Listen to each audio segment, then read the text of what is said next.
नमस्कार, मी अतुल उत्तमराव झेंडे, पोलीस उपायुक्त परिमंडळ 3. सर्वात प्रथम आपल्या सर्वांना मराठी नवीन वर्षाच्या हार्दिक शुभेच्छा.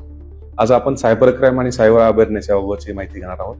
आपण पाहत असाल की दिवसेंदिवस सायबर क्राईमच्या फ्रॉडच्या घटनेमध्ये वाढ होत आहे आणि वेगवेगळ्या प्रकारे ते सायबर क्रिमिनल जे आहेत ते फसवणूक करत आहेत. त्याच्यामध्ये डिजिटल अरेस्ट हा एक नवीन प्रकार आपण त्याबद्दल ऐकला असेल की कोणते एक व्यक्ती आपल्याशी त्यामध्ये बोलतो आणि मी एका एका विभागाचा प्रमुख आहे आणि तुमच्यामध्ये अशी केस तुमच्या विरुद्ध रजिस्टर झालेली आहे आणि तुम्ही मला इतके पैसे ट्रान्सफर करा नंतर तुम्हाला त्यातून त्याच्यात सुटका होईल.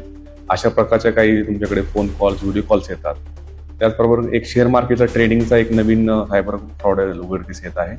त्याच्यामध्ये व्हॉट्सअपवरती आपल्याला लिंक दिली जाते, त्या लिंकवर आपण क्लिक करत जातो आणि त्या ठिकाणी आपण एका व्हॉट्सअप ग्रुपवर जॉईन होतो आणि त्यातून आपल्याला विविध आमिष त्या ठिकाणी दाखवली जातात इन्व्हेस्टरच्या दृष्टिकोनातून.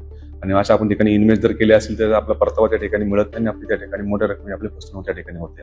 आपले जे काही सोशल मीडिया अकाउंट्स आहेत, आपले काही पर्सनल अकाउंट्स आहेत, या सर्वांवर त्यांची नजर असते. त्याच्यामुळे आपण सोशल मीडियावरती काय पोस्ट करत आहोत किंवा आपण कोणती आपली पर्सनल इन्फॉर्मेशन त्यावर शेअर करावं याबाबत सुद्धा आपण सतर्क राहणं गरजेचं आहे. आणि सोशल मीडियाचा एक नियंत्रित वापर पण त्या ठिकाणी होणं आवश्यक आहे.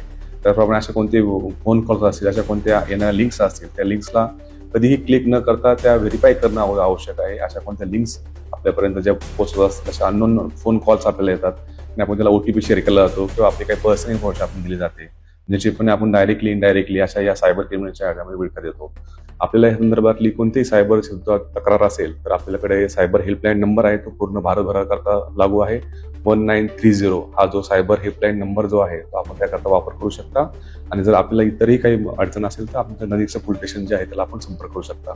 आपण सतर्क राहण्याने आणि अशा कोणत्याही ठिकाणी रिप्लाय न करण्याने आपण स्वतःची आणि इतरांची सुद्धा आपण त्यामध्ये होणारी फसवणूक टाळू शकतो असं मला वाटतं. तरी पण सर्वांना विनंती करतो की आपण अशा येणाऱ्या सायबर क्रिमिनल्समधून आणि सायबर फ्रॉड मधून आपण सगळ्यांना अवेअर करूया, जेणेकरून आपली किंवा इतरांची फसवणूक